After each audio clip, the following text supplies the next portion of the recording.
Good afternoon, sir. So, Dr. Biswas, you're an educationist. You've spent last 35 years building many B schools and worked with many good universities as well. And now you've started your journey with RCM. As you know, RCM is known for good placement opportunities. In fact, multiple offers for students. And now you've taken the responsibilities of placements here.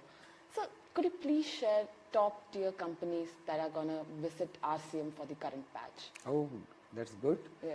See, I'll just tell you the companies who are already in process. Dell already is going on for 20-25 passing on batch students.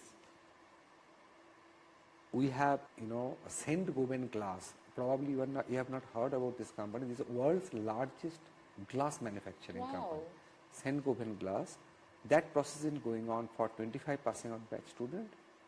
Walmart is going to visit in 3rd week of January. KPMG is going to visit in 4th week of January. And Himalaya Wellness Company, already they have expressed their interest and they have sent the JD and everything. So maybe by end of January we'll process this. So I have just given you a few names, which are already in the pipeline. Those are some top companies, wow. So, I missed one company, so I'd like to mention it. Sure, sir, sure, go ahead. Yeah, Fresh Print. It's an American multinational company. The package is 26 lakhs. We have received the JD of them also. So we'll be processing 26 lakhs, wow, yes. Okay, that's amazing. Yes.